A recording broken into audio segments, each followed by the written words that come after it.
true gratitude at its core has nothing to do with your circumstances. Gratitude is actually a spiritual practice. So if you're lacking things in your life to be grateful for, it's not because there's a lack of things in your life to be grateful for. It's because there's something inside of you that is blocking your ability to be grateful. I was focusing on the lack and the scarcity in my life. When I recognized that this was a gift from the Lord, even though it didn't feel like it, I began to look for the gifts in my life. And all of a sudden, I started to find them. The problem is not the person. The problem is your perspective on this person. And somewhere along the way, you probably stopped being grateful for certain attributes of theirs.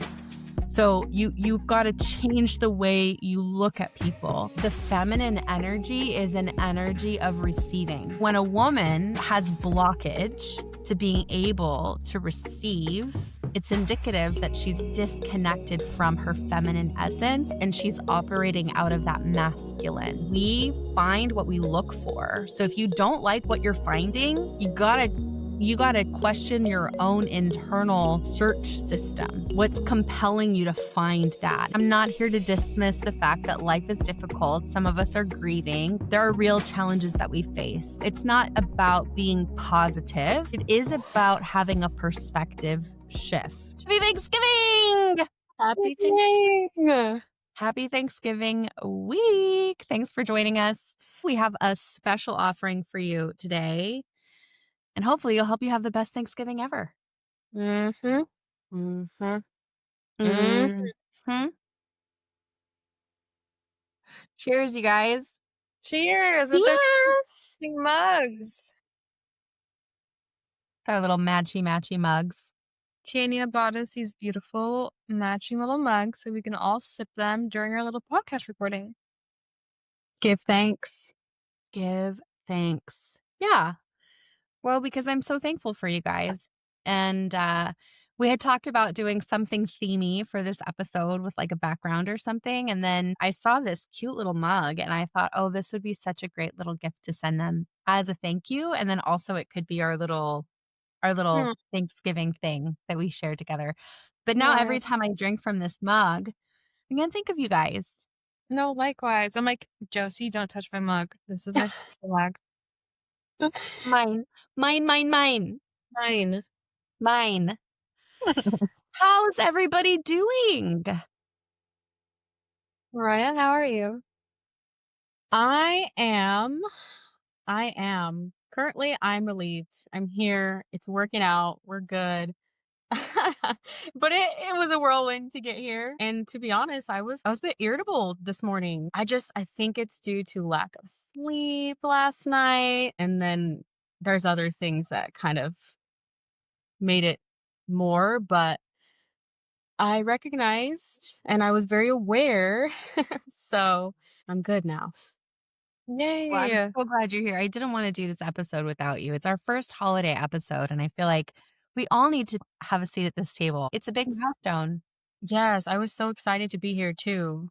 All three of us, Thanksgiving episode. So I was a little sad when there's a possibility that I couldn't, but I'm glad to be here. Yeah. How are you, Beth? I'm good. I feel like it's been like a overwhelming past few days, but today feels like a good day. Can we comment about those brows? I just want to keep people on their toes. I love can't find them. Love it. Listen, one last thing to worry about. One last thing to worry about? Less thing to worry about, which is actually not true because these puppies are high maintenance. Thank you. That's what I was going to try. I was calling you out on by restating what you said. Okay. No, listen, there's like a whole like LA look. I've been noticing it on the youngins in LA. They're all extremely thin, no meat on their bones. They're all bleaching out or shaving off their eyebrows. And then they all have these long claws and they walk around like this and they look like aliens. Why would you want to look like an alien? It's kind of fun. Like people look at you hella weird. Why would you want someone to look at you hella weird? Why is that a thing? Help me understand your generation. I think it just switches it up a bit, you know? Okay, so let's switch it up by taking on the costume of an alien? Yes. I'm not saying you look like an alien. You're It's gorgeous. okay. I'm I just was saying talking the my look is channels alien-esque. yeah. I felt like a thumb. Before I fixed them, felt like a thumb. Hey, she's not meant to be Listen, of the world. listen, Alien, no, no, no. Aliens are demons. We don't want to look like aliens, you guys. Come on. I'm gonna smack you alright. both. No, it's actually so funny. I feel like a thumb when I don't have any makeup on, so I've been going to Pilates at like 7 AM, and I've been doing a full face of makeup. I'm like, I can't. Oh my gosh. So It's a lot of work. it's not lower maintenance is what you're saying. No, it's not, but we're here. But you know what? You took off your nails. So at least you don't have like the alien fingers, the alien, Pause. face. It's from one extreme to another. I lost one, had to regain another. It's okay. Listen, it's Thanksgiving week. My aunts and uncles, great aunts and uncles, they're gonna they're gonna be I concerned. lost it. I mean, I'm probably their age and I lost it. I was like, where did your eyebrows go? Where have all the eyebrows gone? Do you guys know Paula Cole? Did you ever listen to Paula Cole? Where have No. all Who the heck is that? man, sometimes I get so sad about our age gap. He shows up sometimes. Who the heck is Oh. Paul? Paula Cole, she sang this song called Where Have All the Cowboys Gone? Actually, I don't even know if that's what the song was called, but it was such a great song. She performed at Lilith Fair. She was like an icon in my time. I loved Paula Cole. But anytime I think about where have all the eyebrows gone, I think of her song. Like, where have all the good men gone? I think of her song. Talking about good men, you guys, I have an announcement to make. Are you married? Ah! What? Oh my gosh. You're a good one? Oh my gosh, no! But I got on a dating app. Mm. Which one? 10 Don't tell me. years, almost 11 years single. This is just a glimpse into my world. Saturday night, I was watching this movie, I think maybe on Netflix, and it was about Whitney, who is the founder of Bumble. And it was like her whole life story. And I was so moved by her story. And I was so like enthralled by her. She just had so much courage and she was such an incredible entrepreneur. And she was one of the co-founders of Tinder, which has a very bad reputation now, but she never intended it to become that way. And then because of alleged sexual harassment, she basically got booted out of Tinder. She was a co-founder and they basically just like cut her out, gave her a really bad reputation in the tech industry. And she thought she was done for. And then through a series of events, she ends up like bouncing back. It's such a story of overcoming. And she's like, I'm going to create my own app. And this app is going to be great for women. Women are going to feel safe. Women are going to feel supported. And I was just like, yeah. By the end of the movie, I'm like picking up my phone and downloading Bumble. I'm like answering all the questions. Before you know it, I've like created a profile. And I'm like, well, there you go. And then all of a sudden, like men are liking me. I'm like, what? Yeah. Like, what's this? They're actually showing interest because I was legit. I'm not trying to catfish nobody over here. I'm like, here I am. Here I am. All of me. But then this is where they get you. You have to pay to be able to see who likes you.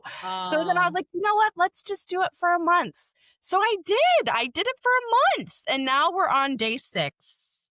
How is day 6? How's day 5 through 1? How's it going? Well, I met somebody. Ooh. Shut your mouth. Yes. I met this guy. We'll call him the artist. Ooh. But he's quite fun. He's been enjoyable. We had a 2-hour-long conversation the other day, and it was a very nice conversation. He lives locally. He lives close to me. Oh, snap. Mm-hmm. You guys gonna meet up for coffee? I don't know. I kind of like insinuated that I was not in a rush to meet, but then I just had my very first session with my brand new mentor yesterday, and she said you should meet sooner than later. So I'm probably going to have to tell him, yes, we can meet up, because I know he would want to meet up. We were messaging the first day we were messaging, and there was a vibe. It was just like, you just spark with people. There's certain people you meet and you just get each other. You don't know why, but you just get each other. And there was that energy between us. And then he was like, "Man, I really want to hear your voice." And he sent me his phone number. And I was like, "Whoa, like this is a stranger. We just started like stranger danger. We just started messaging each other." So I was like, "Yeah, let's plan a time for a phone call." Like, not in a rush. And then the next day, we were messaging again. And then again, he was like, "I would really like to talk to you." And he sent me his number. And so I sat with it for a couple of minutes, just staring at my screen like, what do I want to do now? And then I texted him, "Okay, yeah." So, and then we talked for like 2 hours and it was so easy to talk to him. Yeah, he's a really good guy. I mean, obviously you never really know, but Yeah. he seems like a super genuine soul. And you know what? Nope, I'm not going to tell you this part. We'll save it for another time. Dang it. I'm on the edge of my seat. I'm going to keep you there. Ugh, I'm gonna fall But off. Okay. listen, I also woke up to a new match this morning that I'm quite interested in. So, and I have a message from him waiting for me, but I'm waiting until I'm done with my work day to read it and respond. So we'll see, you know? Woo! Raining men. Are you having fun? I am feeling very proud of myself. Yeah. I'm feeling really encouraged by like my mindset around the whole thing. Like I'm not I really don't have any expectations of like meeting my person in the next month at all. I think for me, I'm doing this more as like another journey of self-discovery. Like I'm going to get to grow. I'm going to get to learn about myself in a realm of life that I've really not tampered with at all in a long, long time. I'm learning what I like. It makes me think about when I've never shared this story before, but you guys, I both know my Shiloh story. Shiloh's my dog. And God gave me a promise that I was going to get a dog. And so this was like the first journey of God giving me a promise and me learning how to steward a promise well.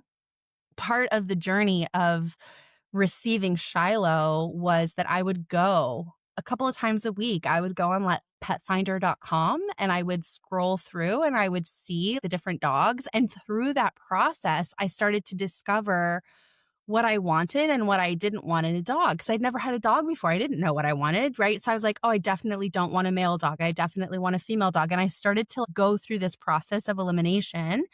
And then 2 months later, when Shiloh popped up, I knew she was the one because she was everything I wanted. And so I almost feel like, oh, I'm like looking at these men's profile and I'm like, swipe left, swipe left, swipe left. Because first of all, if you don't have a t-shirt on, swipe left. Nobody needs to see that. That if you're leading that way, not this is a lot about you. Horror movies, swipe left. Some men don't even write a bio. I'm like, if you're so emotionally and relationally lazy that you Yeah. can't even take some time to fill out a little brief bio about who you are, swipe left.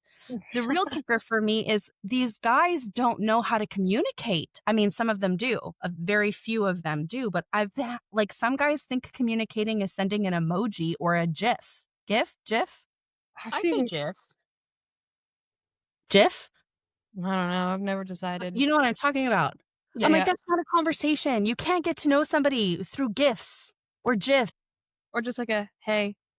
What is I'm this? sorry. Yes. We were in middle school. Swipe left. I'm like, nope. If that's all you have for me, like you are a relationally lazy person, and I'm not interested in No, I'm that. not interested. Mm-mm. Mm-mm.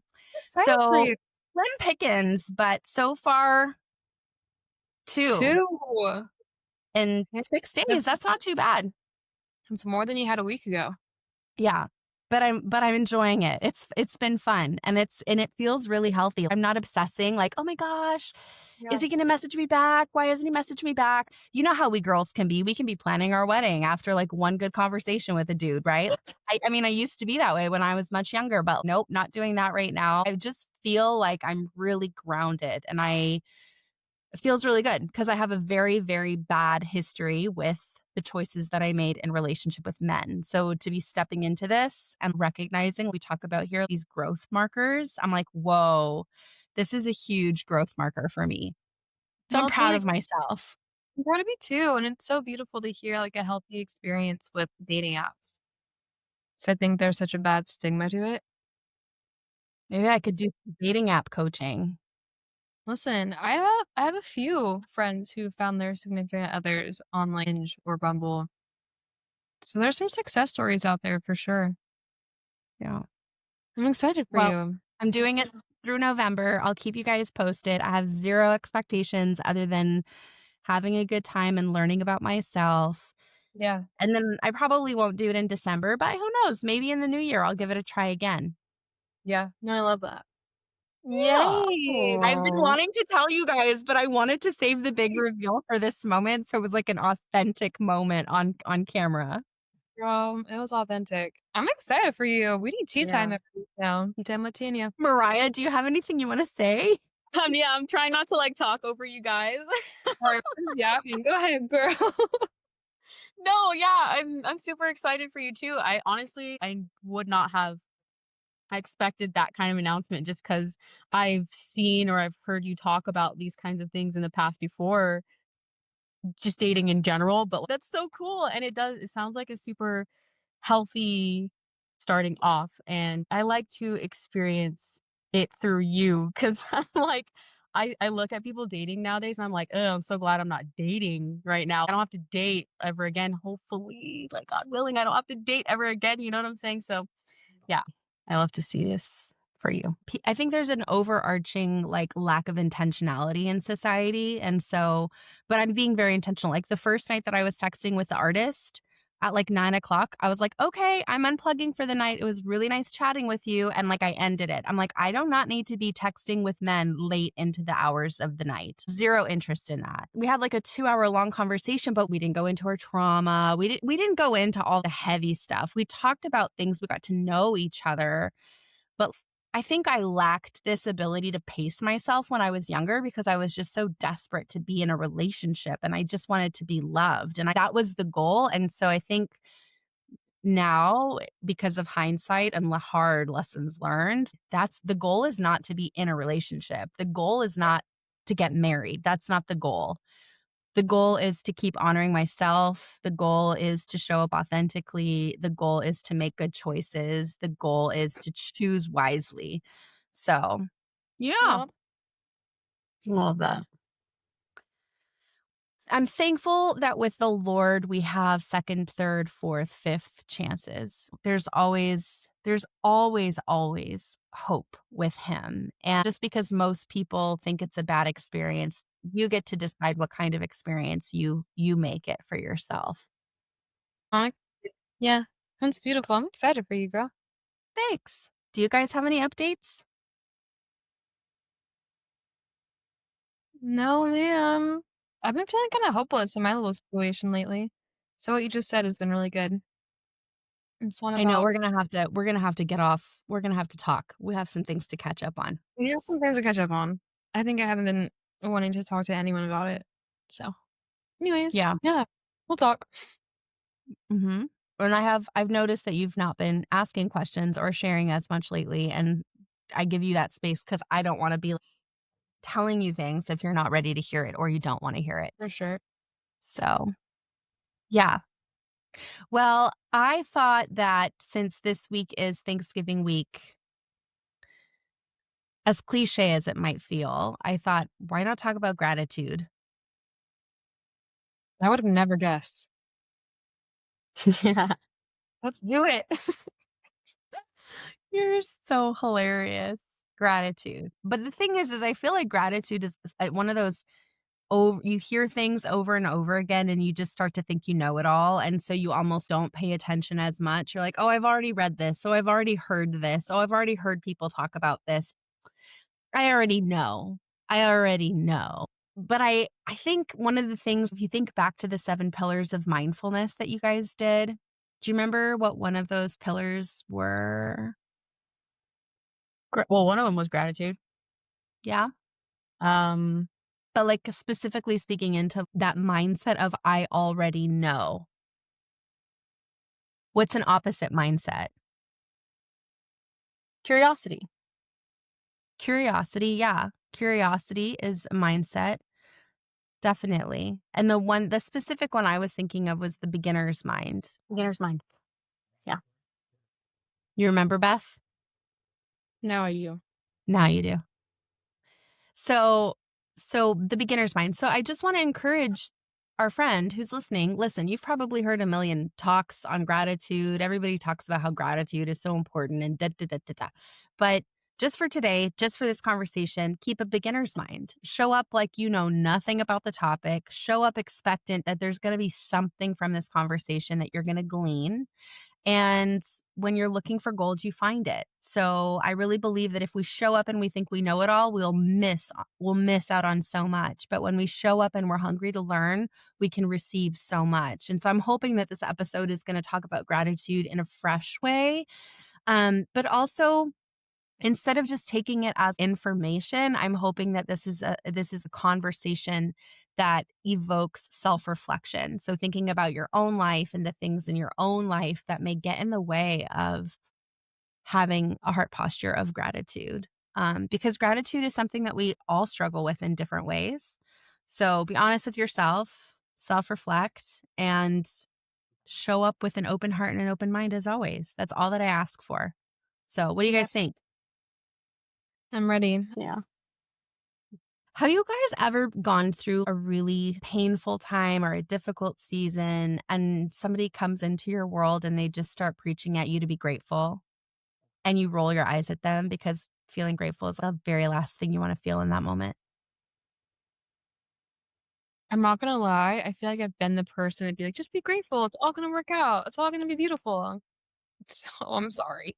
Both. I've been in both positions. Being the one who's going through something and then having that said to you feels very, what's the word? Gaslighty in a sense. Is that the right? I can Kind of see like, that exciting. or I no, think no, no.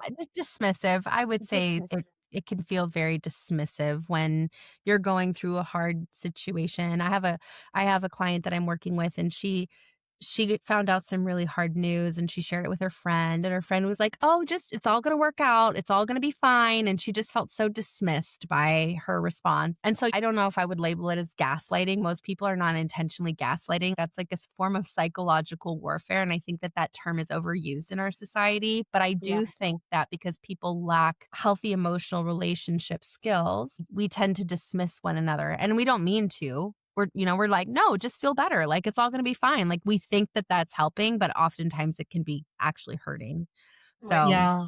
I was gonna say too, you know what? Another thing that I think I've done in the past is all relating back to how you sit with your own emotions. The minute somebody starts to feel uncomfortable or go through a hard thing, and what I've done before is kind of rushing to like make sure they feel okay and they feel better because I didn't want to or I couldn't hold space for what they're going through. And so it's just easier to do that. So I don't do that anymore, but I used to. yeah. Yeah, definitely. I've noticed also for a lot of women, it's like a pattern that a lot of women experience. Tell me if you can relate. This need to be easy to get along with. We don't want to be a burden. We don't want to be difficult. We don't want to be demanding. And so we just want to be easy. Yeah. And when a friend comes to us and maybe is struggling with something, we want to be the positive Susie Q sunshine. Look on the bright side. Everything's going to be fine, instead of getting into the funk and sitting with them in it. And that goes back to what you said, Mariah. Like, if we don't know how to get into our own funk and sit with our own funk, there's no way we can get funky with somebody else. We should make t-shirts that say, "Get funky." You like all my t-shirt ideas, Bethany? I think we need a merch store at this point. Would I'm you, Right? to the would you, do that? Would you take over Living Beautifully merch? Oh my gosh, yes. Okay, so if you've ever rolled your eyes when someone's told you to just be grateful, I think this episode is for you because that's not what we're here to do. I'm not here to dismiss the fact that life is difficult. Some of us are grieving. There are real challenges that we face. So it's not about being positive, but it is about having a perspective shift. So we're not here to just tell you, just be thankful. Your life is crappy. No. But hopefully by the end of the conversation, you'll have a fresh paradigm and it'll be helpful in your life. Gratitude is not denying pain. Yeah. We can feel the pain and still find things to be grateful about. I think a lot of women too, talking about mindsets, right? So we can have the know it all mindset, we can have versus a growth mindset, or we can have an all or nothing mindset, which is very popular, where we see things as black or white. It's all good or it's all bad. It's all working out or it's all falling apart. That is one of the mindsets that will rob us from living a life of gratitude. Why do you think that is? The all or nothing. Yeah, why does all or nothing thinking rob you of gratitude? I think because you're going to be focused so much on one thing or multiple, maybe multiple things. Like if you have an all or nothing mindset, usually your mind is focusing on all of the negative things. And instead of being in the middle of there's good things, but I'm going through a hard time and I'm also feeling it. So yeah, all or nothing is just like way extreme of focusing on only like the bad stuff. Yeah. Right, I feel like with all or nothing, it is either you have something or you don't. And so if you don't have something, you're stuck in this lack mindset.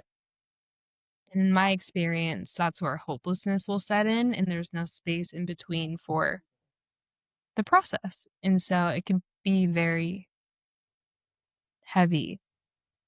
And so in that place, it's hard to feel thankful when you don't see the in between. You don't see the beauty of the process. You just see the lack. right.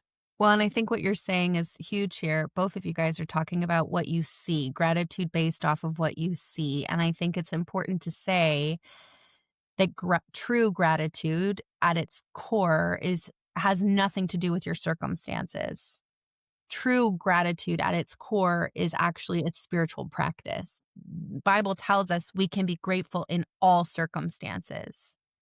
So when we're attaching our gratitude to circumstances, we're not actually engaging gratitude in the way that it's meant to be engaged, because gratitude at its core is a spiritual practice. Right. That doesn't mean that we use gratitude as a way to spiritually bypass, again, hard things in our life. We're not talking about being a toxic positive person.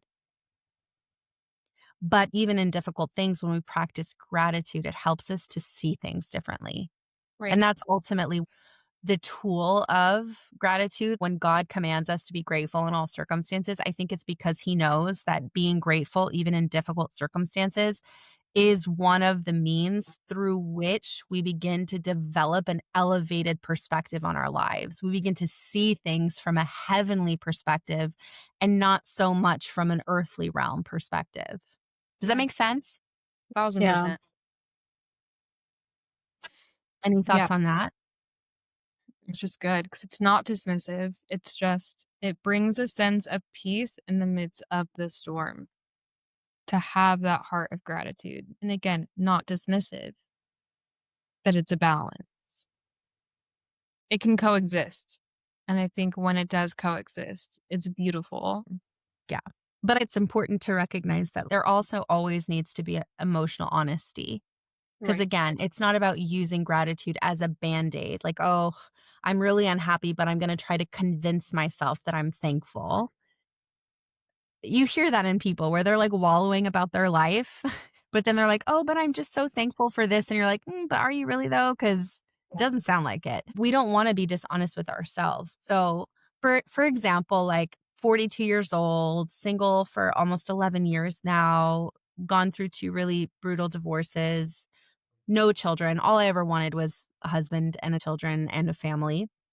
And up until 2019, my singleness was really painful for me. When I started to practice gratitude in my singleness, for example, reading through the scriptures and seeing Paul talk about how singleness is a gift, it didn't feel like a gift. It felt like a curse, if I was being honest with you. It made me question if there was something wrong with me. Why can't I be married? There was a very real internal struggle that I went through. But when I saw that according to the kingdom of God, singleness was a gift, I became dependent on the Holy Spirit to teach me how to be thankful for this gift that I had, but was not thankful for. And so that began this journey of looking for it. Though my circumstances did not change, I began to look for the gift in it. So it goes back to what you were talking about, Bethany, the scarcity versus the abundance, right? Right. I was focusing on the loneliness. I was focusing on the time that I was getting older and my window of having kids was getting smaller. I was focusing on the lack and the scarcity in my life. When I recognized that this was a gift from the Lord, even though it didn't feel like it, I began to look for the gifts in my life. And all of a sudden, I started to find them. I was like, oh man, I have a lot of freedom. My Yeah. girlfriends can't just stop, drop, and do whatever they want to do whenever they want to do it. I have a lot of freedom. And I started listing off like all of the gifts little by little to the point where I really started to feel so grateful for my season of singleness. And there was this moment where I thought it might be coming to an end a couple of years ago.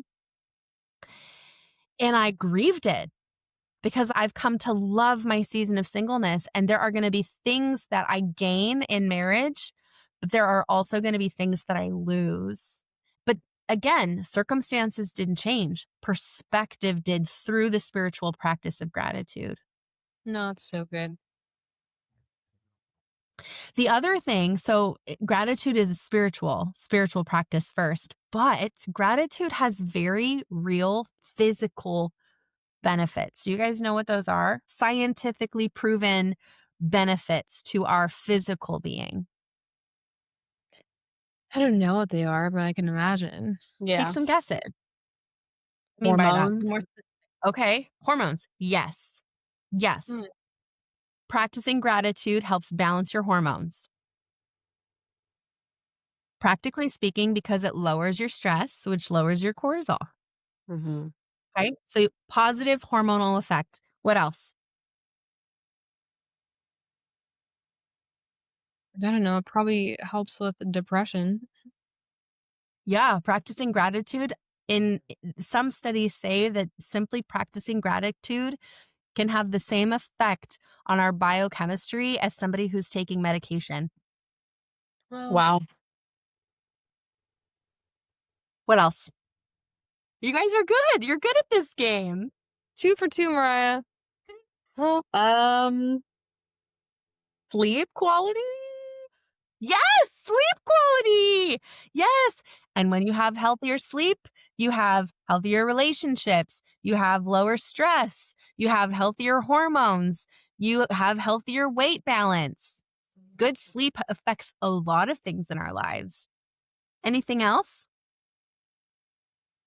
I don't know. I don't want to mess up the streak. 4? I don't know. This might be totally wrong, but I want to say that there's actually, I don't know. I'm not going to say it. Are you not saying it because you're afraid it will be wrong? I know it's wrong. Well, maybe I don't know. Oh, Some level of manifestation, right? But I don't actually know if I really agree with it. It was just a thought, like, you know. So that's why what do you mean? I don't know. I just think if you come into a place of full gratitude and full thankfulness and peace with where you're at in life and like see the beauty in things,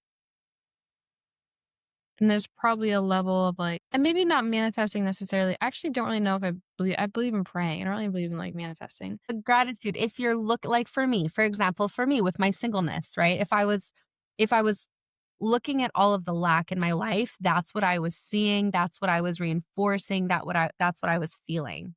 Mm-hmm. But when I started looking for the gifts in singleness, He I sees a started gift. finding them. I started enjoying them. My emotional self started to change. I started to experience more joy, more satisfaction, more peace, more contentment. That's Is what I that what meant. you mean? That's what I Okay. mean. Not that you're necessarily getting the big things that you're wanting, but the things that you are seeing yourself surrounded by are now beautiful to you. So you're receiving these like beautiful gifts. That's what I meant. Yeah, no, that's good. It also helps immune system. It helps strengthen your immune system. And it also helps with your nervous system. It helps you stay out of sympathetic and into parasympathetic, which is the calm, rest, and digest state, or it helps you bounce back into parasympathetic more easily. So, gratitude has so many physical benefits. Gratitude can help people with managing, even managing with pain. Mm, that's good. So, Well, gratitude is a really, really powerful spiritual practice that has very tangible physical rewards. wow. There's a reason why our beloved Jesus said to be thankful in all things. What a How do gift. you think gratitude influences us on a social level? We talked about it spiritually, we talked about it physically. What about relationally? I think it has to do with how you relate to others in maybe their struggles or in their good times. Like if you're focusing so much on all your bad stuff, it's hard for you to be happy for somebody else in their good stuff. Yeah. So, what I'm hearing you say is that when you're so focused on all the things that are not going right in your own life, and you're preoccupied with that, it's very difficult to show up for other people and be present with them and celebrate them. Yeah. Yeah. What about you, Beth? How do you think the spiritual practice of gratitude impacts relationships? I'm relating it to how I interact with strangers, like people at a grocery store, people in service, just anyone on the street. If Mhm. I'm mentally doing better, then I'm gonna naturally overflow from that place and have beautiful interactions with people that I normally probably be a little. If I'm in my head, I'm not like being a joyful girly pop. I am straight face. So I think of it that way. I think more beautiful interactions with strangers that impact your heart and probably theirs too. Because Yeah. kindness like that is a rarity these days. Yeah. I like that. As I was thinking of the word kindness when you were speaking about that, just being in gratitude allows us to be a little kinder, I think, in life with others for sure. And I think also when we're looking for things to be thankful for, like a little scavenger hunt, we Yeah. find them. That whole confirmation bias. If I'm looking for things to be grateful for, I'm gonna find them, and so if the grocery clerk is extra kind to me and I'm looking for things to be grateful for, I'm gonna be grateful for that, "Thank you Yeah. so much for your service today," like, so I think what you look for, you tend to find. Right. Maybe we reverse engineer this thing. What are you seeing? What are you finding? What is your reality? That is not a reflection of the truth. It is a reflection of what's going on inside of you. So, going back to my dating app experience, I had this one person who had expressed interest, and really quickly into chatting with him, I realized not my person because he was just talking about how all the women on the app had been crazy and attention seeking. And I was like, well, that's his experience, but not all the women on this app are. And so this is what he's attracting. This is what he's attracted to. There's something in him that is drawing this to himself. Yeah. I don't have anything to do with that. So Good I call. didn't like him anymore. I unmatched with him because Mm. that's what he was seeing.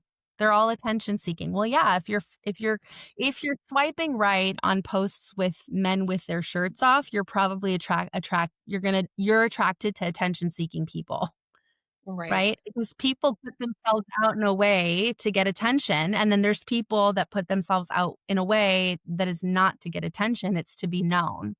We find what we look for. So if you don't like what you're finding, you gotta you gotta question your own internal search system.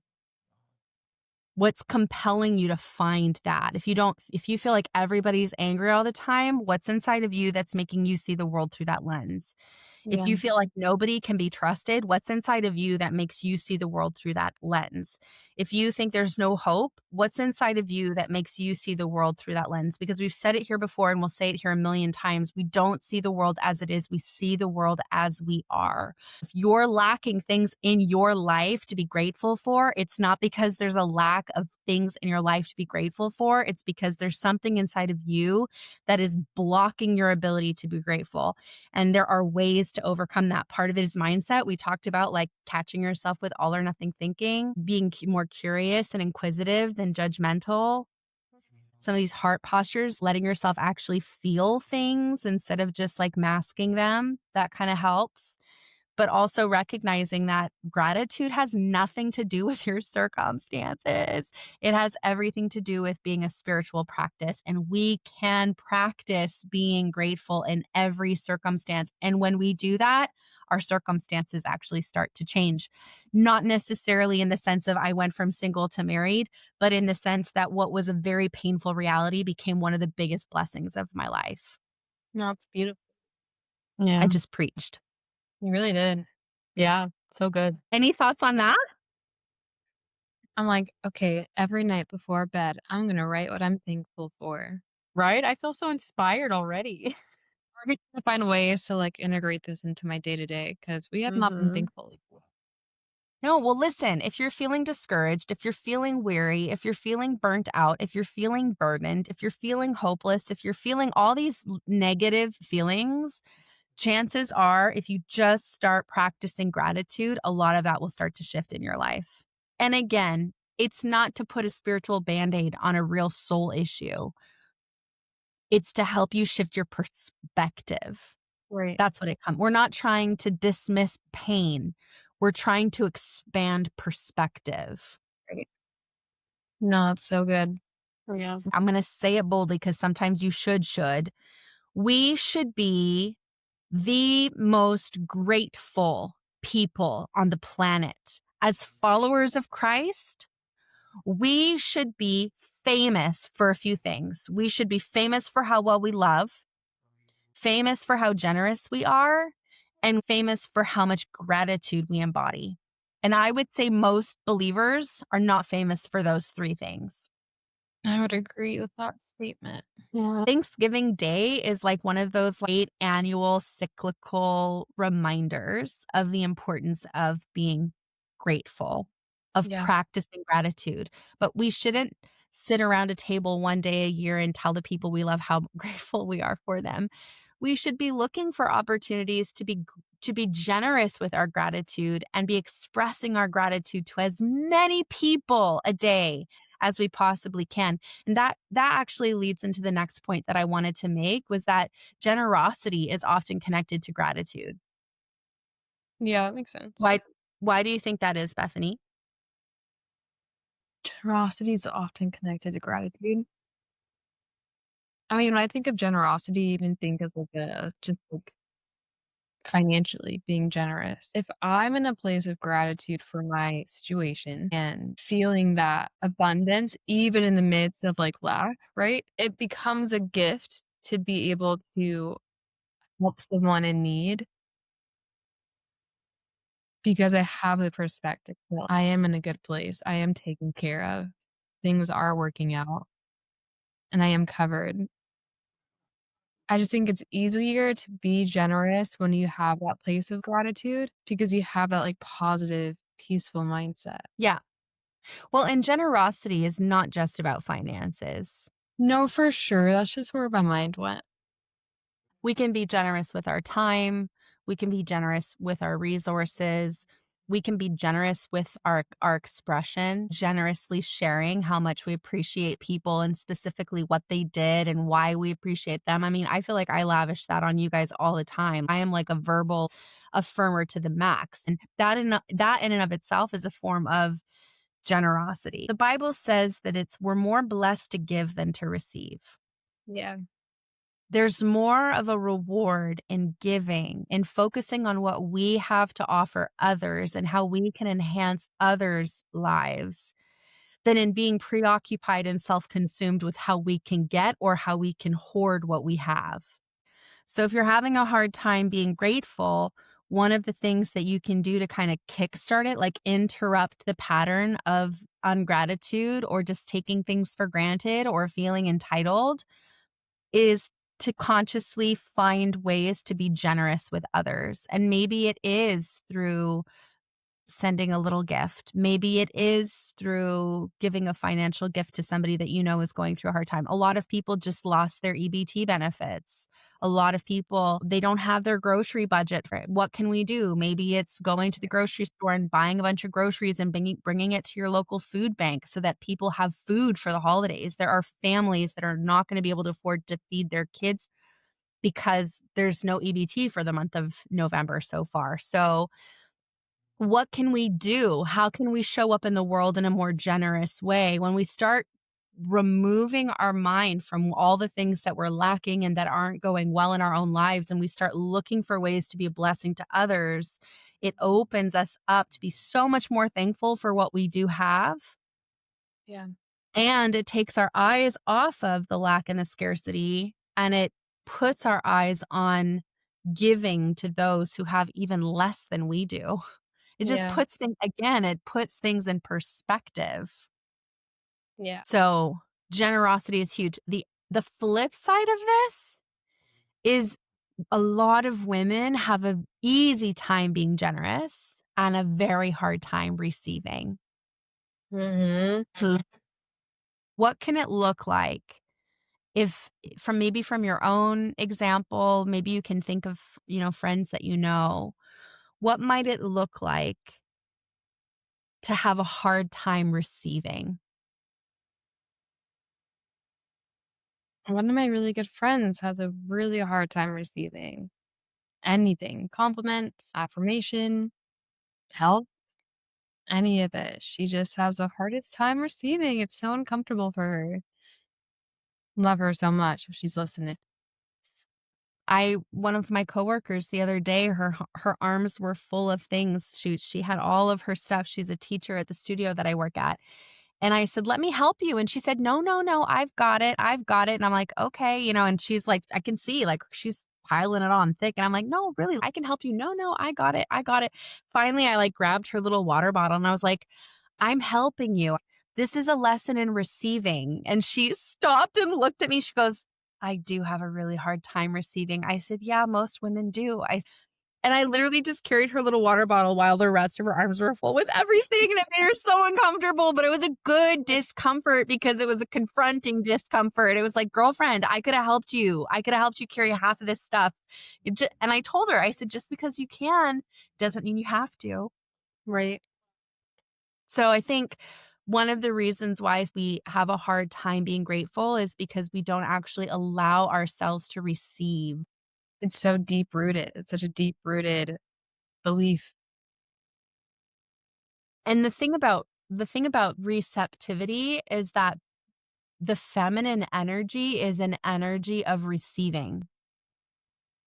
So Mm. when a woman is has blockage to being able to receive, it's indicative that she's disconnected from her feminine essence and she's operating out of that masculine. Mm. That's a whole Yeah. different conversation for another day. It's a whole nother podcast. But that Yeah. in and of itself can lead to exhaustion and weariness and resentment and frustration. And so practicing the art of receiving is a really good practice for a woman to integrate into her life. A really good friend of mine years ago, I mean, this was years, maybe 7 years ago, paid me a compliment on my physical appearance. Now, I grew up hating my physical self. I just hated my physical self from head to toe. And she paid me this physical compliment. And I looked at her and I was like, "No, that's not true." I dismissed her compliment. I did not receive her compliment. I dismissed it. And she looked at me and she said, "Every time you do that, you're basically calling me a liar." Dang. Oh, girl, she put me in check. She goes, "You might not see yourself that way, but I see yourself that way. And maybe you should stop seeing yourself the way you see yourself and start learning to see yourself the way I see you." And I was just like, "Okay." So that was like my moment in my journey when somebody would pay me a compliment, even if I didn't agree. even if I thought they were lying to me, even if it didn't resonate, I would think to myself, this is their truth. They see I don't see this in me, but they see this in me. And I would actually like to see that in me. So Yeah. maybe I do have that and I don't see that about myself. Maybe I have to change the way I see myself. And so every compliment became an invitation for me to learn to see myself through somebody else's eyes. Mhm. And it was part of my healing journey and my embodiment, but it was a conscious choice to get really good at receiving. One of the reasons why women are so frustrated in their relationships with their men and their husbands is because men are compelled to give. Men are givers. Men are fulfilled when they give. They release testosterone when they give. They create a bond when they give.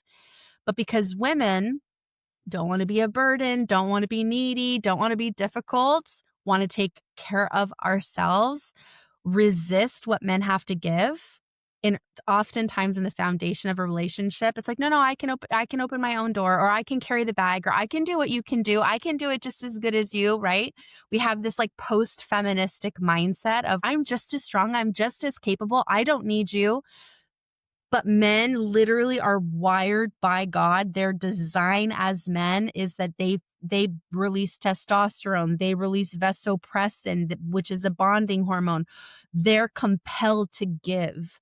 So when we don't allow ourselves to receive what a man has to give, we are emotionally and spiritually castrating them, and they eventually stop trying.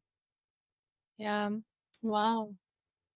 The other thing Um, is the way that God created women is that we are designed to release oxytocin and estrogen when we receive. And a lot Hmm. of women have so many hormonal imbalances and attachment issues, and it's because they're not allowing themselves to receive. It's not the only reason, of course, but that has part to play with it. Because when we are receptive, when we allow ourselves to receive, we experience a surge of estrogen, we experience some oxytocin, and this is all really healthy hormonal stuff that's going on in our biochemistry. The man bonds through giving, the woman bonds through receiving. The man boosts testosterone through giving, the woman boosts estrogen through receiving. Women have to get really good at receiving, not just from men. We can practice with each other as well, but we have to be really good at receiving. And the more that we allow ourselves to receive, the more we have to be grateful for. Yeah. yeah. I was gonna add because I also feel like I hear a lot of women talking about how they feel like their men don't give enough, but I think maybe also getting better at receiving what they do have to give. Not putting that expectation of this is what I want and you have to meet exactly what I want. I want it. How I want it. Well, this is the all or nothing. I have many clients, but one specific client's coming to mind right now. And she was like, my husband doesn't do this. My husband doesn't do this. Da, da, da, da, da. And that means da, da, da, da, da. And I said, okay, but what if he does do this? What if he is providing this? But what if you're looking at it to show up one way and he's doing it in another way? I gave her a 1 week challenge. I said, go on a scavenger hunt and start looking for ways that your husband is showing up in this way, in his own way. She came back the next week. She had so much heart healing because she was like, oh my gosh, Wow. that's her. But she was looking at it through her lens. She was saying, if he cared, he would do this, which means if he doesn't do this, he doesn't care. And I said, no, let's just give your husband the benefit of the doubt and trust that he does care. And let's start to learn from him, this man that you married and love and gave your life to. How does he express his care to you? Instead of, no, he doesn't. Let's go, yeah, he does. But how does he? And Right. so she came back and it's exactly like you said. And that goes back to what we talked about before. It's you find what you're looking for. If you're looking for things to reinforce the truth that your husband doesn't love you and he doesn't care about you and he's not generous and he's not considerate, you're going to find it. You're going to build up a case against him and you're going to find it. Confirmation biased. But if you start going, no, my husband loves me and he cares for me and he supports me. And how does he do it? You will start to find those ways. as long as you're open to it looking different than the judgments and preconceived expectations of what it's supposed to look like might be. So good. Such a good point, Mariah. And that's not just for marriage. I mean, even in dating, right? It's not, is a guy thoughtful or not? It's, yeah, he's thoughtful. How does he express thoughtfulness? In what Mm, ways does this person express thoughtfulness? Right? It's not, does he care or not? It's, how does he show that he cares? yeah. That, does that make sense? Mhm. Totally.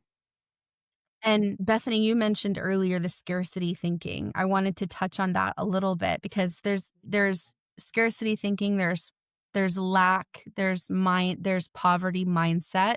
I mean, you could do a whole episode just on that alone. But a lot of us have scarcity thinking, oftentimes because of child experiences. And so we're looking for the lack. And it's really rooted in like a self preserving, self protecting need of like, I need to make sure that there's going to be enough. And so I'm always conscious of how little there might be. Um, have you guys struggled with scarcity, lack, poverty mindset in your life in different Of areas? of course. I think lack is a big one for sure, and it's easy to experience that on a regular basis, even relationship-wise. Seeing and, like, on a romantic sense, right? It's like I see all my friends with their husbands, with their fiancés, planning their weddings, going on dates, and I'm like, "It's been 2 years for me and my friend," which I know is nothing on the 11, but it's been a while for my little mind, and so that itself creates a scarcity, right? I'm lacking this. It feels like a big contrast. Or another example is like job, right? I don't have a cool career title. I don't have what a lot of people value here in LA. I don't have that. Or even like provision wise, there's like a lot of different levels to that. So, yeah, I feel like I experience that a lot on a regular basis, especially when I'm not being intentional with gratitude, with thankfulness of what I do have, with the purpose of this season. Yes. That goes into the conversation of there's a purpose for the season. There's intentionality in every season. If you are walking through this season, then there's reason for it. There's a reason why I don't have a job right now. There's a reason why I'm not having any luck finding one. There's a reason why I'm single. There's reasons to it. And I'm someone who will be that annoying person sometimes and say there's beauty to be found in the season. But when I'm focused on the scarcity lack mindset, I'm not gonna see it and I'm gonna miss it and I'm gonna be down and out 25/7. But yeah. Yeah. Yeah. But that's the power of practicing gratitude, is that though your circumstances may not change, your perspective on them will. Right? No, When we're for sure. focused on our circumstances, we're not seeing things as they are in heaven. We're seeing things as they are Ugh. on earth. Even when you said, "This is what is valued down here in LA." Okay, and LA's values are quite different than the kingdom's values. So if you're comparing your value to what LA values, you're gonna miss the mark right now 150 fold. Right. But if you compare your life to what heaven values, you're hitting the mark right now. Yeah. No, it's so good. I know I've, like, stepped out of this perspective, which isn't good. It's so easy for it to happen though. And I feel like it's so easy that once it happens and once you slip down this little road of, like, stepping back from the heaven's perspective, it's a slippery slope down, and you just keep going, and you have to, like, catch yourself. So this episode, honestly, is already speaking to me so much. I'm Yay, excited I'm so glad. to get to it. Well, part of it I think is the isolation factor. When we're feeling worn down or defeated or discouraged or painful in life, a lot of us have the tendency to want to withdraw from our community and hide what we're struggling with. Yeah. And that doesn't help. That really only hurts. So being a part of this conversation, being reminded of what's important, being given some perspective, it can be very encouraging for you. And that's what I'm hoping it will be for our friend who's listening as well. That's what we need each other and we need to be honest with each other. I love that you happen to be in a place right now, Bethany, where you are really struggling with not practicing gratitude. You have been feeling discouraged. You have been comparing yourself to the wrong things. I'm using quotation marks for those who's listening, but that you're being honest about it because you're not the only one. And just because Mariah and I are not in that funk right now doesn't mean we won't be or we've never been. Like, Right. it just means that we're not struggling with this particular thing right now. But the fact that you're being vulnerable and sharing your vulnerability so honestly is so beautiful and bold to me because that's exactly what the woman listening needs to hear because she's Yeah. probably struggling just like you. Yeah. You're not alone, girl. We're in this boat together. Oh, Okay, so for the listener, what are good practices to get back into a place of gratitude? that is a great question because I actually wanted to go there next. Look I at think y that. look at that. You mentioned something just a little while ago. You were like, "I'm gonna start doing my gratitude journaling at night." That's something that can be For very helpful. At the end of the day, sit down and challenge yourself to think of as many things because part of what we're doing also we didn't talk about this in the physiological impact that gratitude has on us. But when we choose to practice gratitude, we rewire our brain. right. So Is a when we're rewi focusing on the lack and the scarcity and the hopelessness and the discouragement and the disconnection and the pain, we're wiring our brain for that to be our normal reality and for that to be what we look for. But when we interrupt that and we begin to practice the spiritual discipline of gratitude and we're consciously looking for things throughout the day to be grateful for, neurons that fire together wire together. So we start creating neurological pathways in our brain. We'll do an episode on this, but it's called neuroplasticity. If you're interested, Dr. Carolyn Leaf is an incredible resource on this, but she talks about how the brain can rewire itself. So you're literally changing your brain structure to become a more grateful person.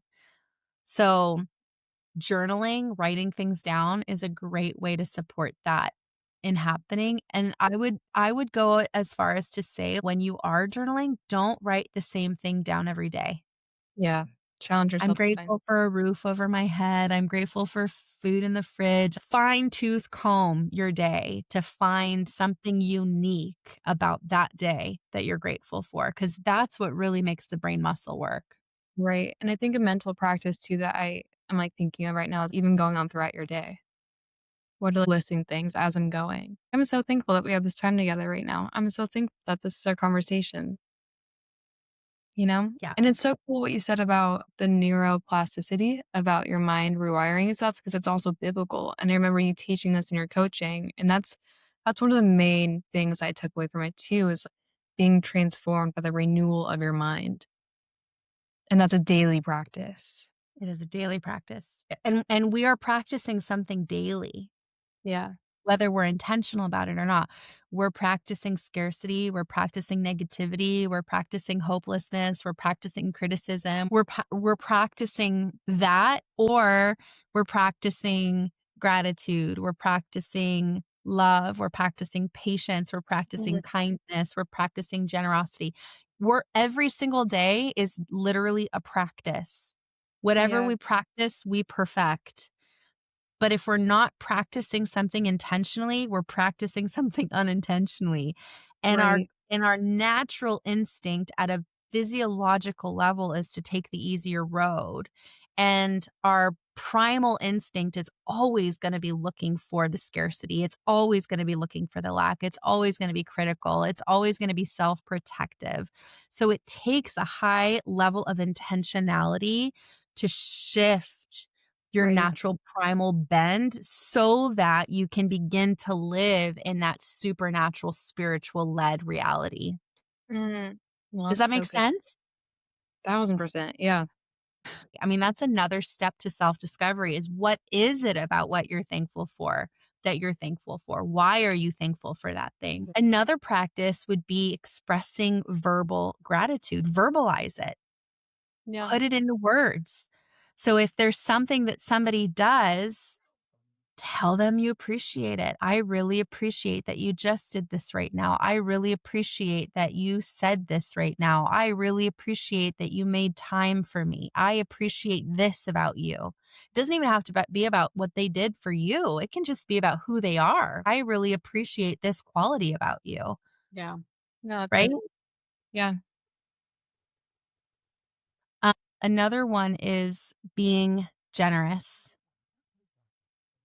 Every day, instead of thinking, what can I get? What's in it for me?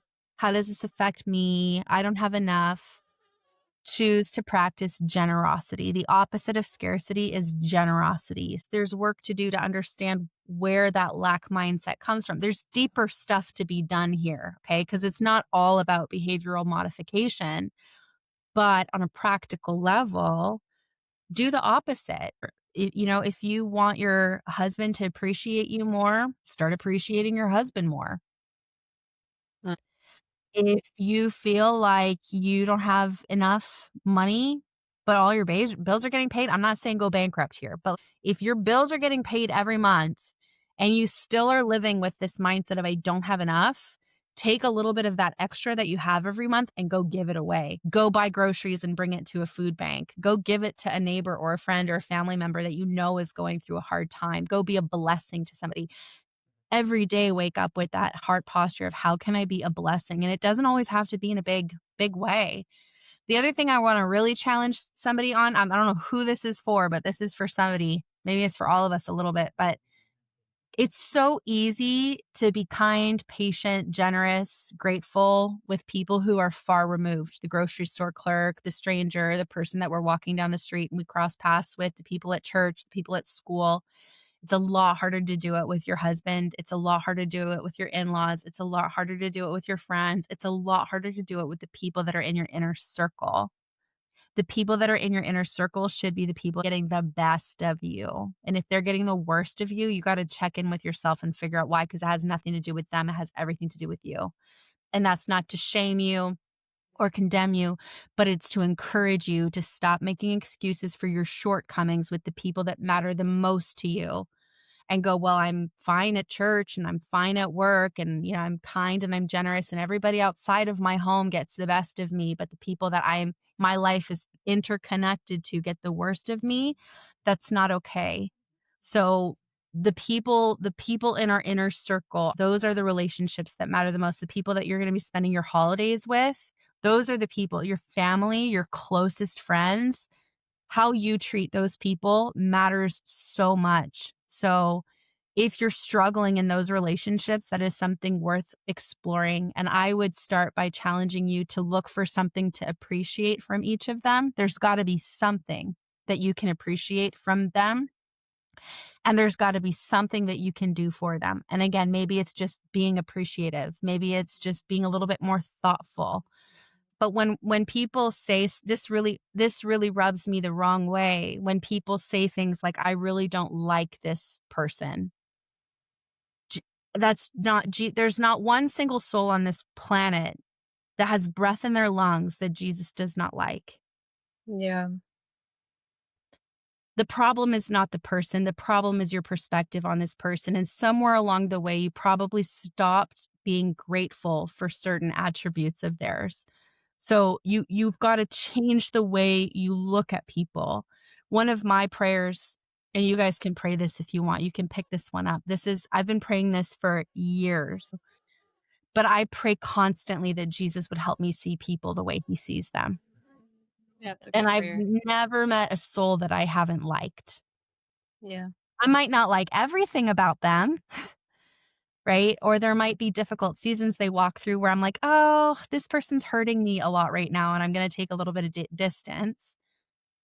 But my heart posture of love, my level of understanding and empathy, there's always something that we can find in another soul that is worthy of honor and praise. In the yoga community, they say namaste. And namaste means the light in me sees and honors the light in you. And if Jesus is the light of the world, and we were Oh, all created in his image and likeness, and the yogis get this, how much more should we Christians get this, right? The light in me, Jesus in me, sees and honors Jesus in you. I am a created image bearer of Christ, and so are you. And I'm going to honor that. And we do that through perspective shifting, through looking for things to appreciate about others, and overcoming the limited mindsets in our mind that prevent us from seeing the beauty that surrounds us. Yeah. Mm, that's good. And then lastly, practice receiving. Practice receiving when and receive with a grateful heart. When somebody does something for you, when somebody opens a door, when somebody offers to help you, instead of saying, "No, I got this." "Okay, girl, yeah, maybe you got this. Maybe you got it good." But just because you can doesn't mean you have to. And so if somebody offers to do something for you, if somebody, pays you a compliment, even if you don't believe it, just receive it. Receive it until you believe it, like, do what I did. Just receive it until you begin to believe it, but just practice getting really good at receiving. Do you guys have anything that you want to add to like practical things that we can do to help cultivate a lifestyle of gratitude? Back in my ministry school days, one man once said, some people say, fake it till you make it. But him, I say, believe it until you become it. Okay, that's so crazy because I say that and I've never heard anybody say that before. Really? oh, Yeah, yeah. Good. No, I So, like, agree with that 100%. I hate fake it till you make it. I for cringed when you sure. said I was like, "Oh, no, don't fake it Oh, till you." no, I caught But it. yes, believe it till you become it 100%. I'm in alignment with that. Yeah, that's my little nugget. I love it. Mariah, any final little thoughts? I just had something that it made me think of what you were talking about, but I don't have any tangible, like, tips that I thought of. Okay. Yeah. Well, what did you wanna add? It just made me think of when the the person who had very, very little bit, and that was all they had, they gave it to God, and I guess I'm not gonna quote exactly, but, like, God accepted that, whereas the person who had all this stuff and they only gave partial bit of it, he accepted the one that gave what they had. Like, and that was all they had, but they had a little bit, like, but it made me think of how God receives from us as well, you know? Does that make sense? You're referring the story of the widow's mite and how she threw her 2 little pennies into the basket as it was passing in the church service, and then there were people that were throwing in $100 bills, and Jesus said, because the disciples were impressed by the people throwing in the $100 bills. They were like, "Whoa, look how much they're giving." And Jesus didn't even wasn't impressed by their $100 bills at all because Mm, he said that the woman that put her 2 cents in, that was everything that she had. She gave God everything that she had, and the people that were giving $100 bills were giving out of the overflow of their excess. mm, And so that's the difference between going through the motions and being wholehearted about something. yeah. No, that's good. Kingdom is so backwards and so beautiful. Yeah. So this week or whichever week that you're you're watching or listening to this episode, but we're just going to assume it's Thanksgiving week. It can be stressful, it can feel daunting, you can be around a lot of triggering people. There's a lot that we can be negative about, and there's a lot that can rob us of the joy and appreciation of being present surrounded by people that we love. And so this year, we really challenge you, we invite you to be very mindful and intentional about genuinely practicing gratitude, not just on Thanksgiving, but making it a lifestyle. Like we talked about with Bethany, we talked a little bit about how it's so easy to slip back into old ways, how you grow to learn how to look at things from heaven's perspective, which is a journey in and of itself. Most people are not looking at things from heaven's perspective. but you can learn how to live from heaven's perspective. And then it's still easy to slip back into old ways. It's still easy to let discouragement take us out. It's still easy to go into the self doubt. It's still easy to get really, disappointed with life and maybe how Yeah. long things are taking, and confusion comes in. I mean, we're just having a human experience here, right? And instead of going into hiding, it's so important to invite people in. It's so important to run to safe people who can hold space for you, but also champion you and remind you of what is true in a really loving and tender way. So, again, just a friendly reminder that if you haven't yet signed up for the holding space, we're starting a very, very incredible group to offer that kind of space for women in January. It's going to be totally free. We're just going to be gathering virtually once a month for 90 minutes. And it is going to be a space where women can come as they are, let down their armor, nurture their souls, gain some spiritual strength, and then get back into life for the next month. And hopefully, we can just fill you back up and nurture you every month. And in the process of doing so, you can learn what it looks like for you to fill yourself back up and nurture you. And all these great conversations that we're having here on the podcast, we can little by little start teaching you how to integrate it into your life. So I'd really encourage you to just jump on and sign up for that. Do you guys have anything else you want to add before we log out for the day? I think we hit it all on the nail. Yeah. Okay. Every day, you can ask yourself these 3 questions. Who can I thank? What can I give? Where can I receive? And then look for those things and you will find them. And that's it, you guys. Until next week, we love you. Thank you so much Happy for being here with Thanksgiving. us. Happy Happy Thanksgiving. Thanksgiving. We're thankful for you. Yeah. We're thankful that you come and you show up every week and you pull up a seat at the table. And we look forward to getting to spend some real time live with you in January. Yeah. Okay. At the holding space. Ciao for now. Well, for Cheers. now. Cheers.